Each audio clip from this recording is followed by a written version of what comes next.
High বন্ধুরা, good morning. রাতে রাতে গতকাল প্রচণ্ড খাটাখাটনি হয়েছে। তারপরে রাতে যখন খেতে এসেছি, মার বাড়ি আসতে দেয়নি, মায়ের বাড়িতেই ছিলাম। সকালে ঘুম থেকে উঠে শোনে সামনে এক জেঠিমার বাড়ি থেকে যে আঙুর ফল নিয়ে এসেছিলো, সেটা নিয়ে খেলা করছিল। এই দেখো গাছে ধরেছে আঙুর ফলগুলো। আর এই দেখো সোনার হাতের কাজ দিয়েছিল স্কুল থেকে। অত খাটাখাটির পর রাত্রেবেলায় জেগে জেগে এগুলো করে দিয়েছি। তারপরে চা নিয়ে বসে পড়লাম, সবাই মিলে গল্প করতে করতে একটু চা খেয়ে নিলাম। সোনা এখানে ভাত ফ্রাই খেয়ে নিচ্ছে, সোনার স্কুল আছে। ভাইও খাওয়া দাওয়া করে সোনার পিছনে একটু লেগে বেরিয়ে পড়লো অফিস, আর আমরাও বেরিয়ে আসলাম সোনাইকে নিয়ে স্কুলে। সোনাইকে স্কুলে দিয়ে তারপরে বাড়িতে এসেছি। এই দেখো পুরো ঘর ছিটানো।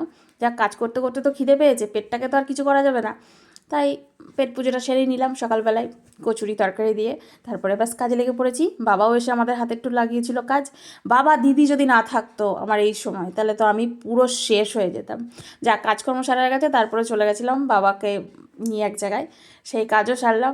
মাঝ রাস্তায় দাঁড়িয়ে চা খেয়ে নিলাম, চাটা খেয়ে বাড়ির দিকে চলে আসলাম। এসে স্নান টান করে এই যে দুপুরে লাঞ্চে বসেছিলাম। লাঞ্চে ছিল ডিমের ঝোল, আলু সিদ্ধ। খাওয়া দাওয়া করে উপরে চলে এসেছি একটু রোদে, প্রচণ্ড ঠান্ডা লেগে গেছে। আর মা দিদি আসছে। আর চুলটা দেখে কেউ কিছু ভেবো না, কারণ আজকে 3 দিন ধরে এই একভাবে, মানে রাত্রে 11টায় স্নান করছি আর এইভাবে চুল জড়িয়ে আর শুয়ে পড়ছি। আজকে এখন একটু স্নান করলাম আর এই রোদে শুকাতে এসেছি। তো চলো আবার দেখা হবে।